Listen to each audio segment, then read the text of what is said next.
Welcome to the Institute of All Intelligent Life.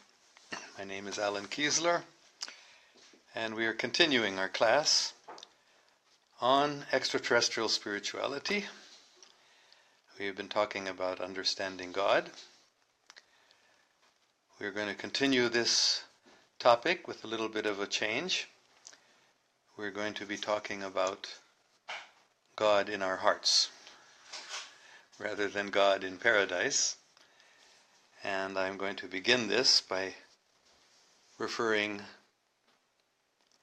to a verse from the Quran, which is Surah number 50, the 16th verse.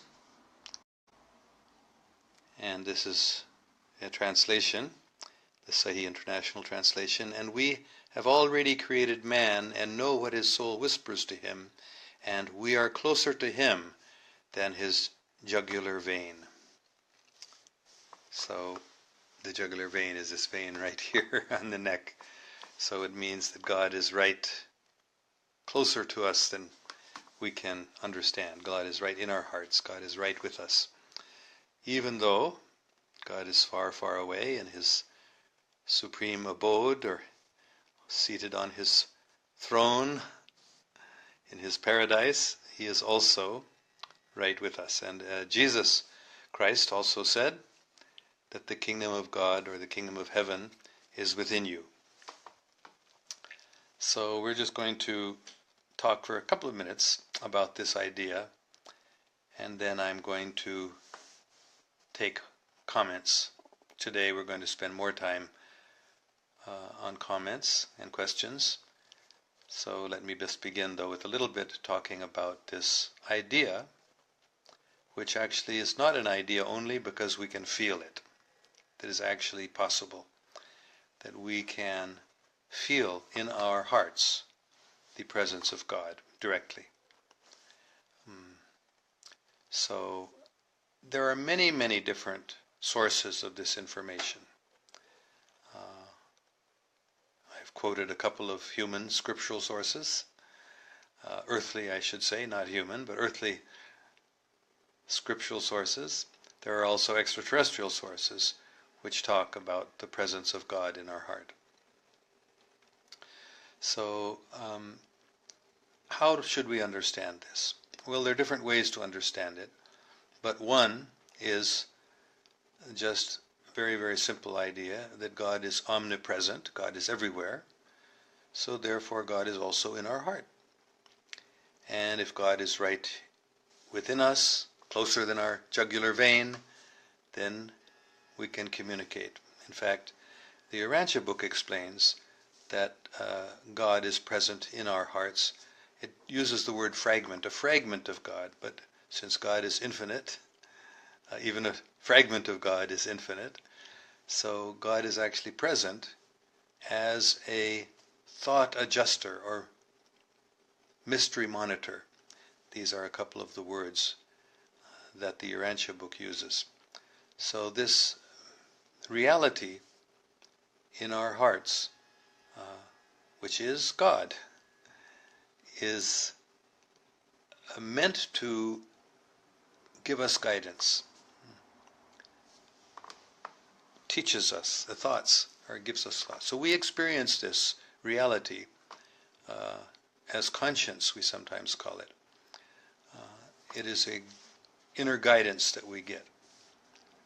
So, of course, we have the difficulty that when we're not very clear about it, when our mind is not very pure, we can't understand or hear that voice of God within our hearts very clearly, and we may mix it up or we may confuse it with our own thinking, our own ideas.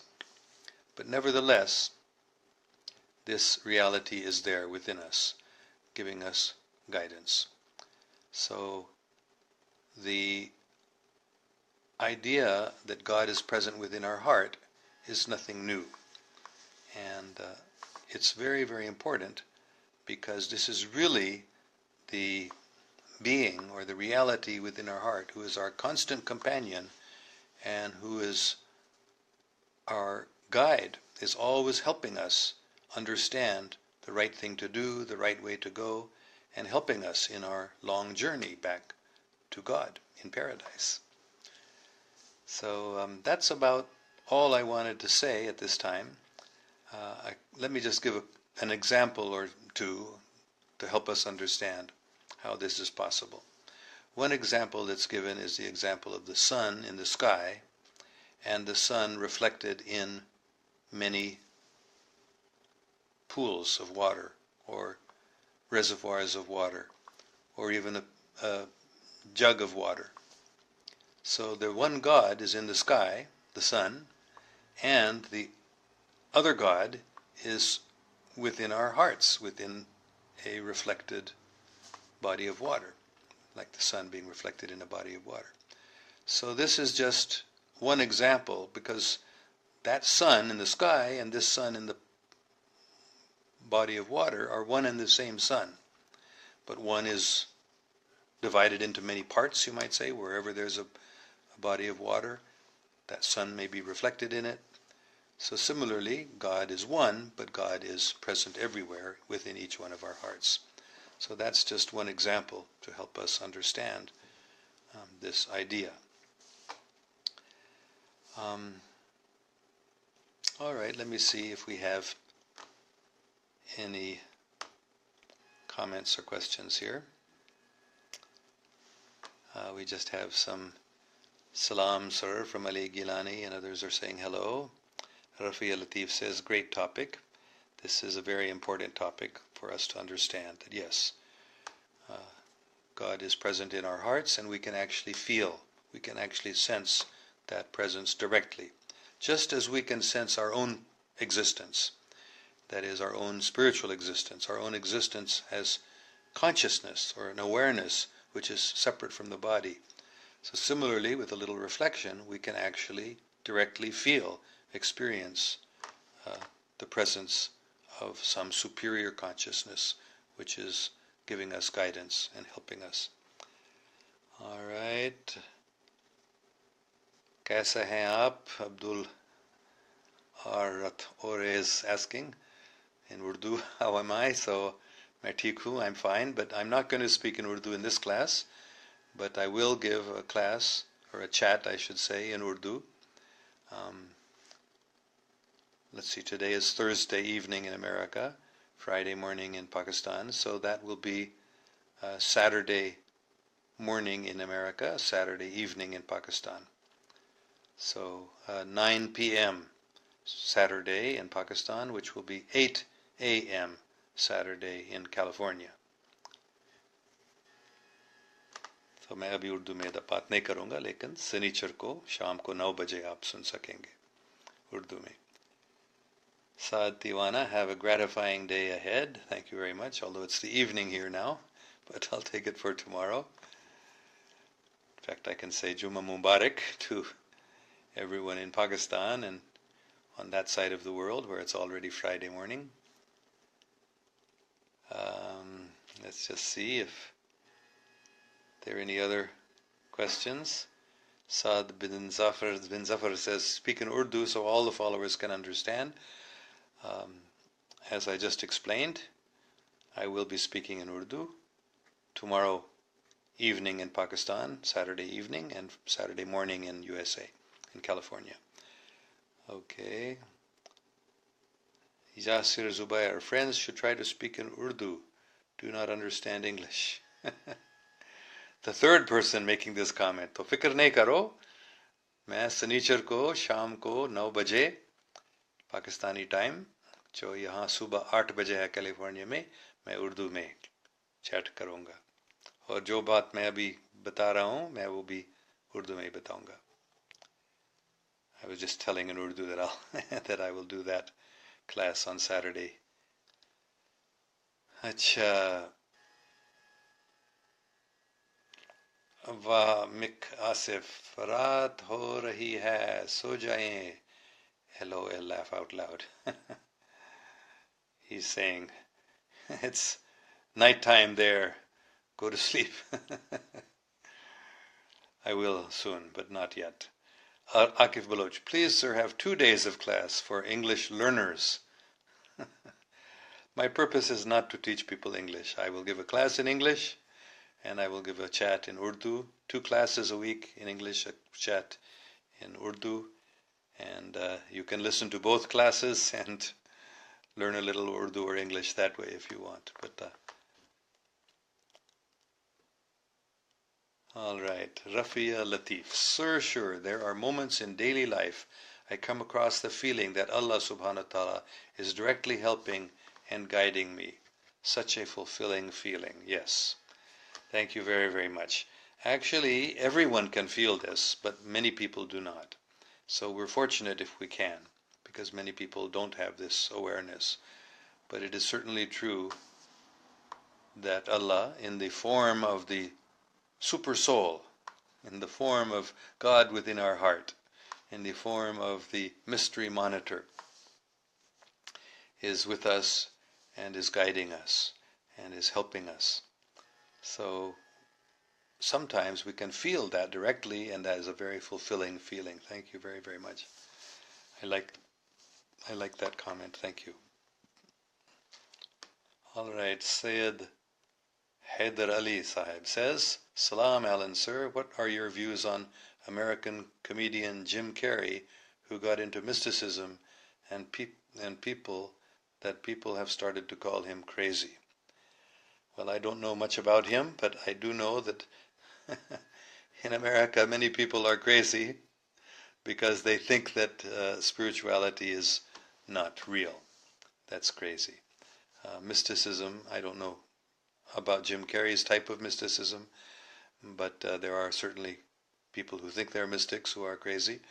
But mysticism is a very elevated topic, and people who do get into that type of mysticism are certainly not crazy.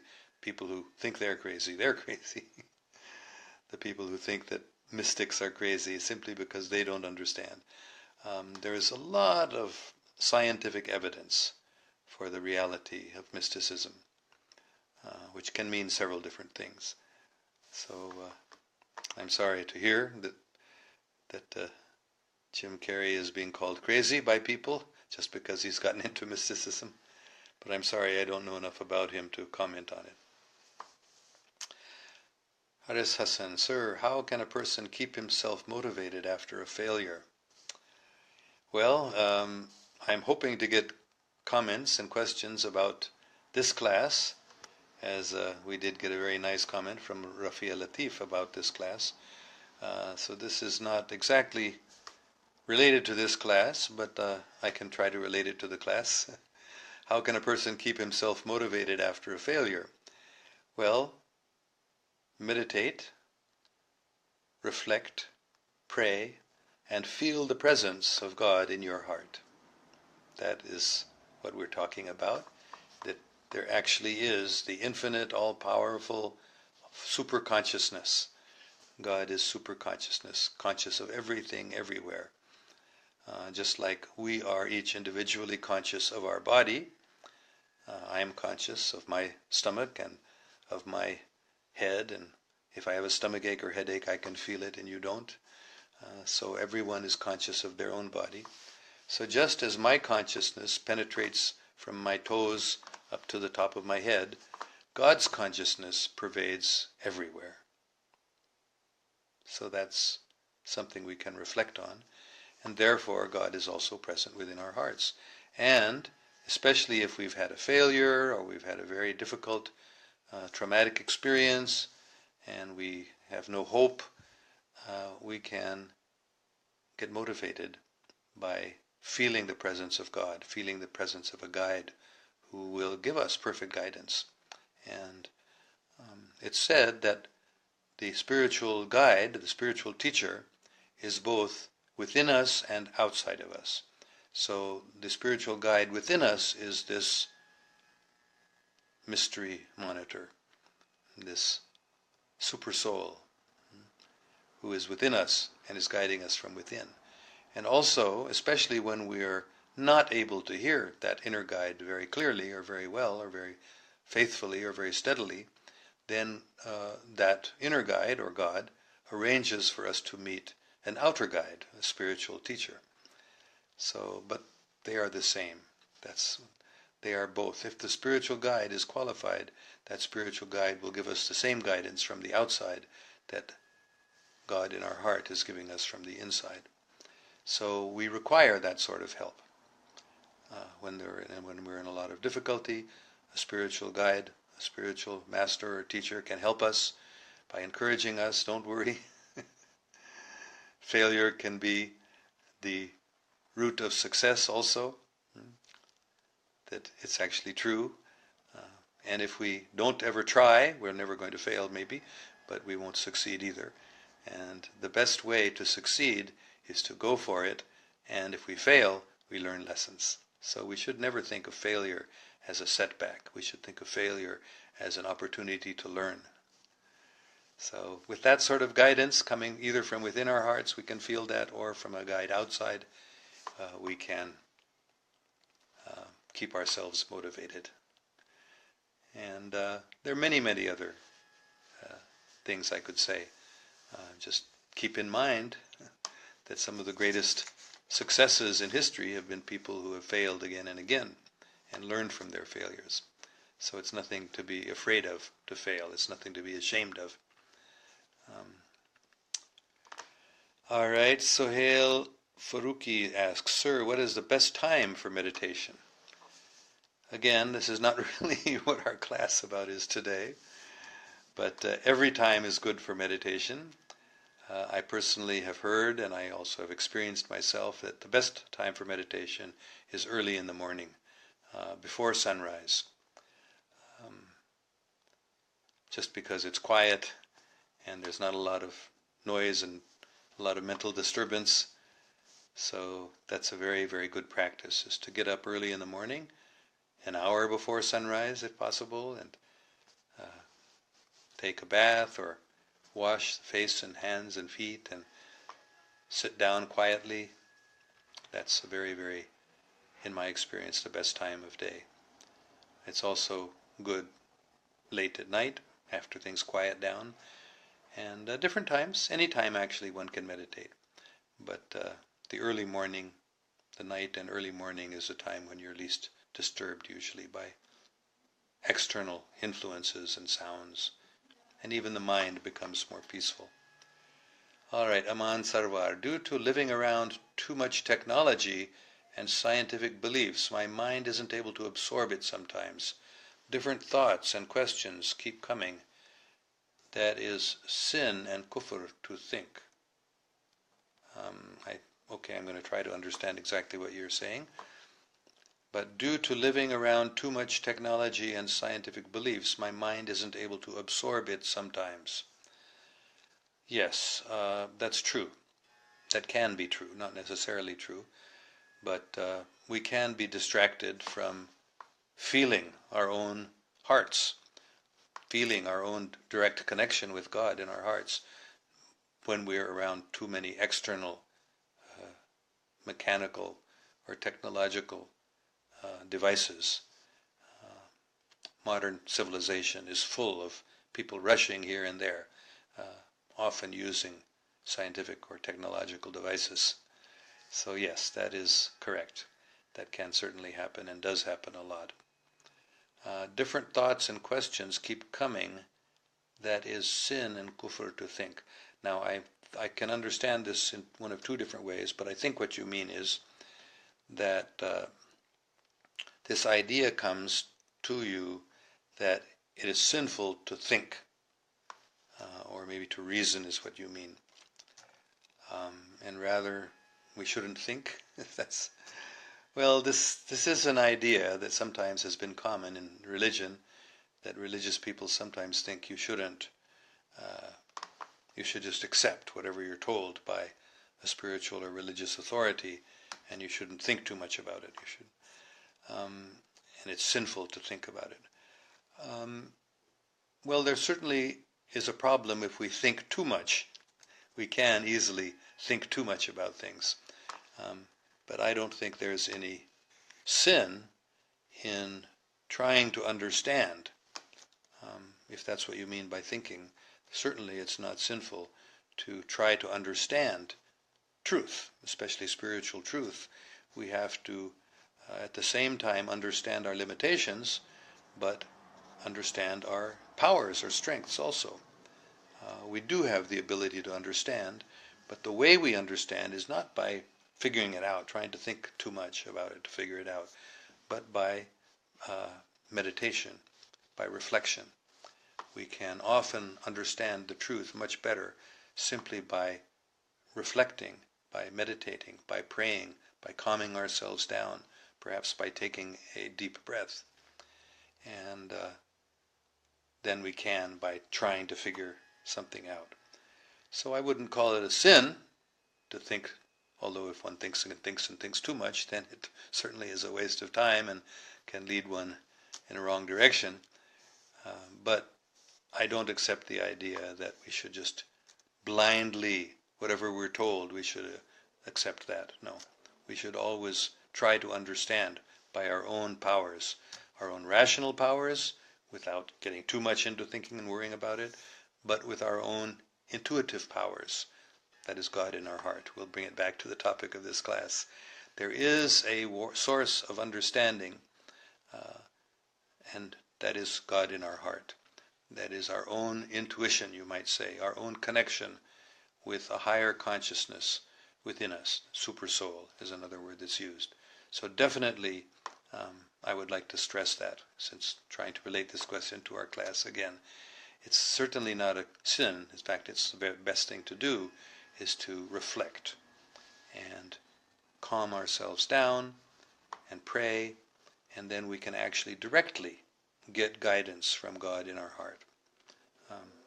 But of course we need to make sure, when we're immature in spiritual understanding, we have to make sure we're not going way off and imagining that we're getting guidance from God when we're not really, and therefore a spiritual guide of some sort is always recommended, whether it's a parent or a trusted friend or a guru or murshid.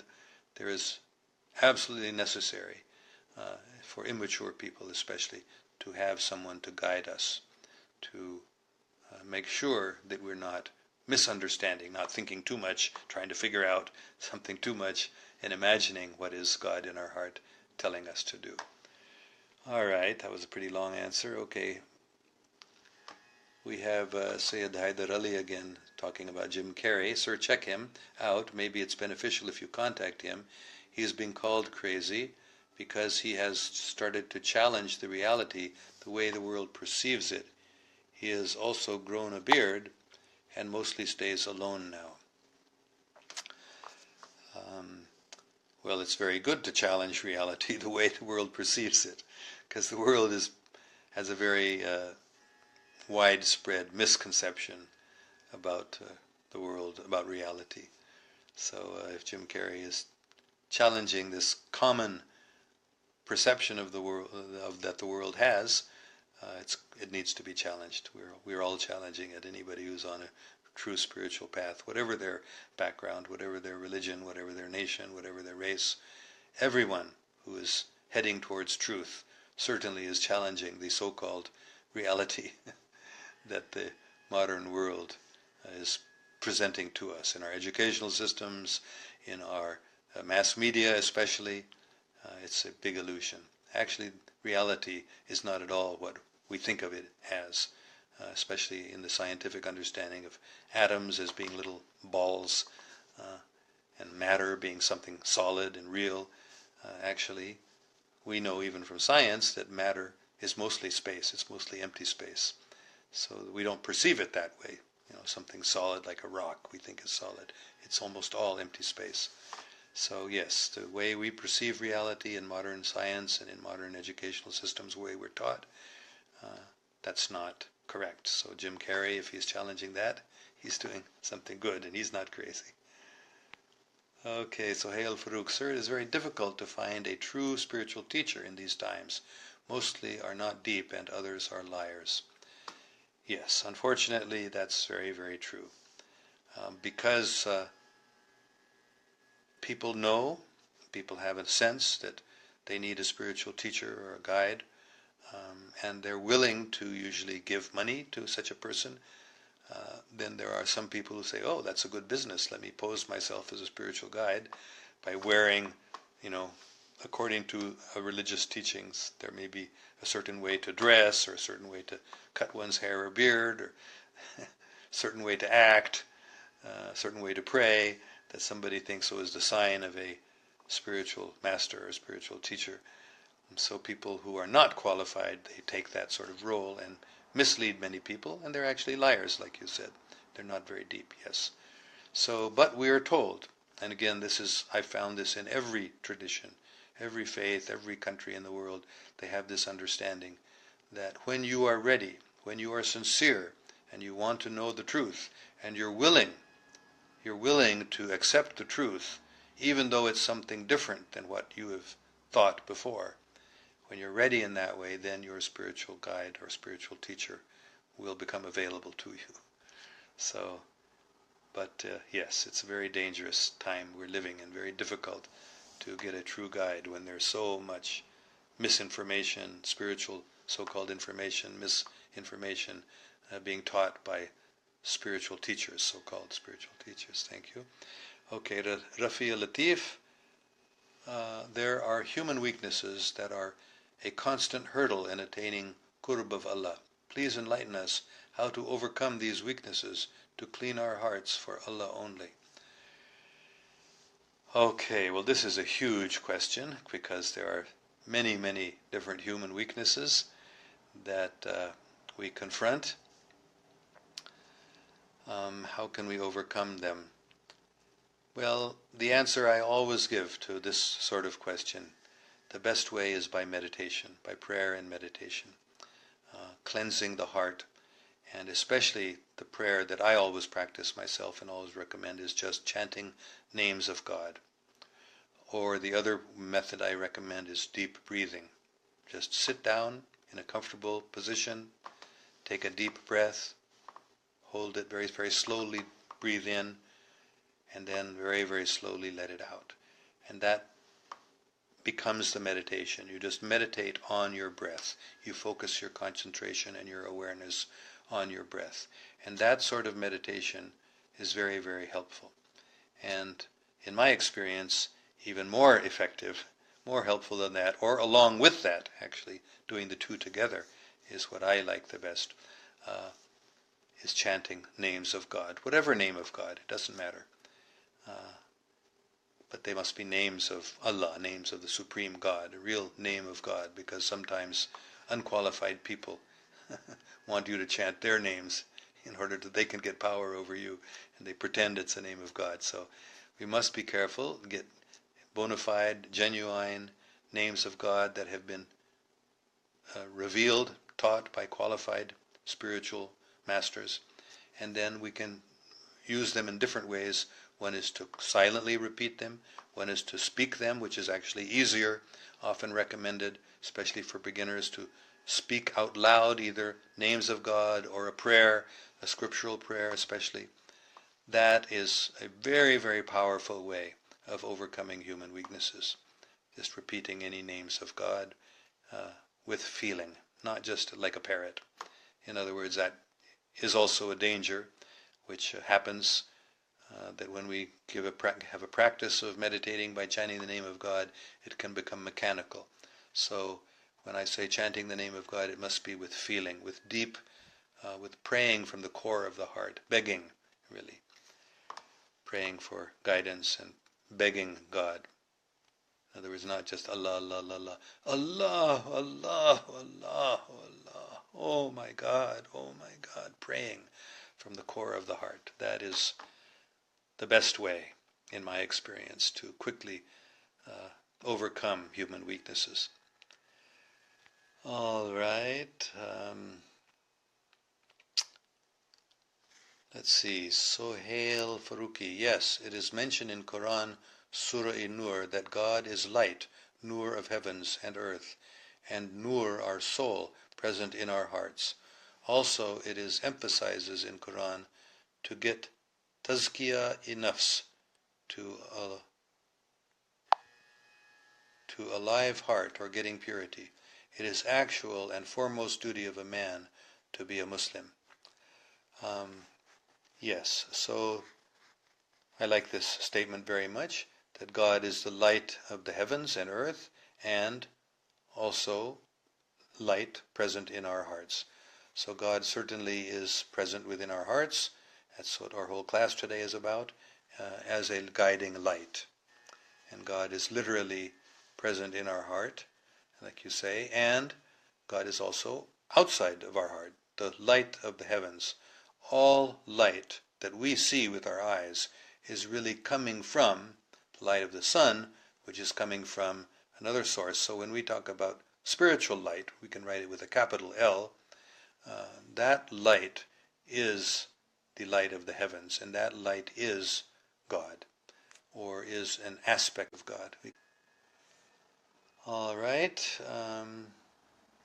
And this is certainly the foremost duty of a man or a woman, is to be a Muslim.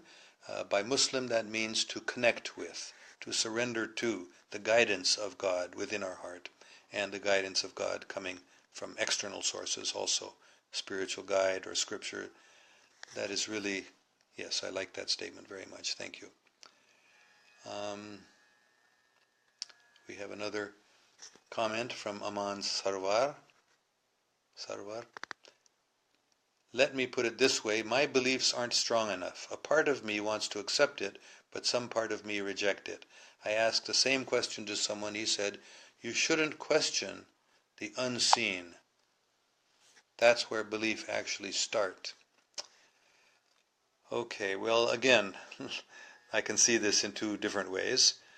In one way, I understand that statement that somebody told you, and I agree that we can't see everything. The unseen realities we can't see with our eyes. So we have to sense its presence.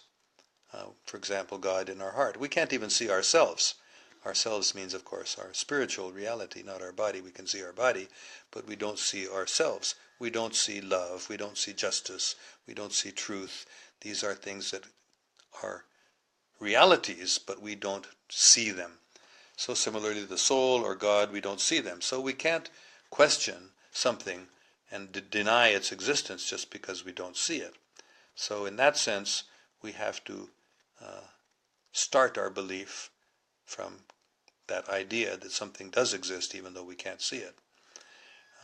But on the other hand, if somebody says, just believe something which is incomprehensible, and that person is not really trustworthy, and they're really wanting us to believe something that will benefit them, then we don't want to follow blindly like that. So again, there's a middle way. We don't want to go to one extreme of just blindly accepting something. We don't want to go to the other extreme of trying to figure out something so much on our own, by our own power, something that we can't understand. So we have to pray. We have to really pray. And if we're sincere and we really want the truth, then the truth will come to us. It may take a long time. We shouldn't be impatient. And we may have doubts. There's nothing wrong with having doubts. Doubts are actually a sign of intelligence, at a certain stage at least of our development. We should doubt things because we don't know whether they're true or not. We should not accept them blindly. But on the other hand, we shouldn't question too much to the extent that we refuse to accept anything. And again, the solution to this is to learn to meditate and reflect, to calm our minds and be able to feel directly within our hearts the presence of God and the presence of that higher consciousness and higher guidance. So unseen referring to Allah, Aman Sarwar is repeating, yes, that's one of the things, of course. God is unseen, our own soul is unseen, but we can directly experience our own soul. That's our own awareness, our own consciousness is the symptom of our own soul. Even though we can't see it, we can directly feel. We all are aware. That means we are experiencing directly our own awareness, which we can't see. So just in the same way as we can't see our own self, our own spiritual self, our own conscious reality, in the same way we can't see God, who is supreme consciousness, is also unlimited consciousness, and we are limited consciousness, but it is also consciousness, awareness. So just as we can understand our own awareness directly, we can also feel the presence of a greater awareness, an unlimited awareness, present right beside us, right within us, closer than our jugular vein, as the Quran says, God in our heart. All right, so I think we've gone on long enough. We've had a lot of good questions. I just wanted to make this one point because we hear from many sources, extraterrestrials have often stressed this point, as I have the last few days, that awareness of God, or awareness of the supreme source of everything, the unlimited consciousness, there's so many ways to describe God, that is widespread throughout the universe. Most extraterrestrials are well aware of the reality of God or the Supreme Source. They may call it by different names and have different ideas about it, but the situation on our planet, where, especially in the Western countries, but also in other parts of the world, where people just don't believe in God, they just reject the idea that there is some supreme source of everything, that there is an unlimited consciousness pervading everything, and the idea that that God is in our hearts and we can directly communicate and be aware of that. This is unusual. The situation of where atheism is so widespread as it is in some parts of our earth, that's very unusual. It's not very common because people generally are easily aware of this. And the reason is because our planet is kind of disconnected from reality. There's a lot of illusion. There's a whole creation of illusion, intentional creation of false understandings and false knowledge, especially by the mass media and by modern so-called scientific education. It's not scientific. Science means knowledge. Literally, to science means knowledge. So it's not knowledge, it's ignorance. So modern so-called scientific knowledge is actually, which is often atheistic, is not knowledge at all. So that kind of so-called education is leading us in the wrong direction, but because it's so widespread in our planet, there's a large confusion and population of people who don't understand God at all or properly at all. So that's not more widespread than, it's not the case in most places. It's rather unusual. So I wanted to stress that in answering your question. So a part of us wants to accept it and a part of us wants to reject. Well, again, let me say, I want to repeat this, because there may be things in our beliefs. You said my beliefs aren't strong enough, but maybe some beliefs are wrong. So those beliefs should not be accepted blindly. They should be rejected. Just because we've been taught something, it doesn't mean it's right. Just because somebody who claims to be in a position of religious authority or educational authority or media authority and they tell us something, this is true, it may not be true. So we can't accept blindly. So don't feel bad if you have doubts, and if internally in your sincere attempt to understand the truth, if you reject some things that you have been taught are true, they may not be true. Maybe they're not. So don't feel bad about that. Rather, have an open mind, and you must sincerely seek the truth. And as Jesus Christ taught, Hazrat Isa alayhi salam, seek and ye shall find. Seek the truth and you will find the truth if you're sincere. If you're sincerely wanting the truth, sincerely seeking the truth, you will find it. It will come to you. But you must be ready both to reject ideas you've been taught in case they are false, and you must be ready to accept truth wherever it comes from. If you're sincere, it will gradually become clear to you. That's not only my conviction, my belief, my experience, but that is what is widely taught. Not only widely taught on this planet, but widely understood everywhere throughout the universe. Okay, I think we're going to end now, but I thank you all very, very much. This was a difficult topic in some ways, for the modern world to face the fact that there is a God within our heart who is unlimited consciousness, perfect awareness, and can give us guidance. And on the other hand, the opposite hand, the idea that beliefs that we've been taught may be wrong, that is also a challenge to a lot of people.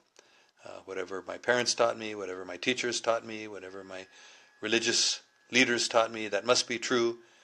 No, we don't know for sure. We must ourselves make our own attempt to understand the truth with all sincerity and with all prayerfulness, and then we will find the truth. Okay, peace be with you, and we will meet again after, what is it now, about 36 hours, 37, 38 hours from now, a day and a half. In Pakistan, that means Saturday 9 p.m. In California, it means Saturday 8 a.m. And that class will be in Urdu. All right, I think I just saw one or two more comments. So I see Rafia Latif, who is always making very good comments, very intelligent questions, saying, "Sir, I have a question, may not be related to present topic. It's about evolution of human soul to higher densities." Okay. As you said, sir, it takes thousands and millions of years. My question is, how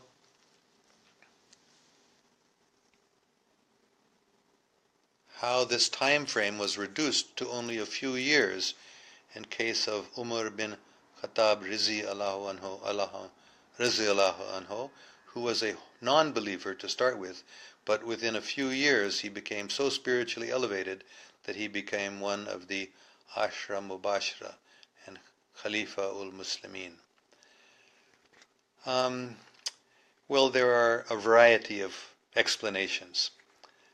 The first is that even though he was acting like a non-believer, not that he wasn't sincerely feeling that way, but he really had a deep spiritual nature which was just not revealed yet, so that it's not that he became so spiritually involved in such a short time, but he really was more spiritually evolved earlier than was apparent. That's one explanation. Another explanation is that even though generally it does take thousands or millions of years to make a lot of spiritual advancement, it can happen very, very quickly. That certainly is possible, although it's very unusual. So that's another possible explanation.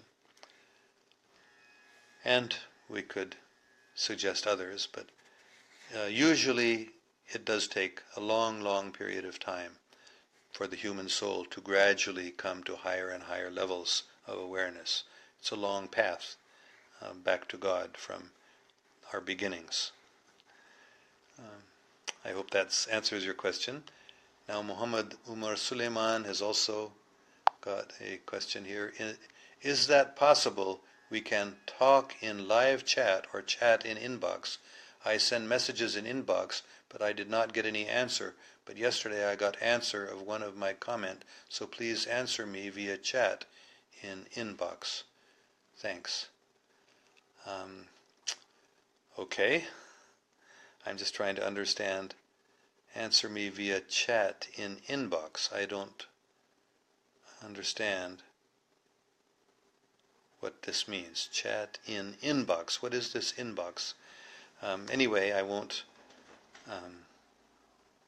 take more time with that, but maybe you can explain to me what does it mean, chat in inbox. I'm sorry that I don't understand what that inbox is, unless you're talking about private messages, perhaps? Anyway, all right, I'm sorry I got distracted there after I'd already said goodbye and peace be with you, but we will end now. Peace be with you. Thank you all very, very much.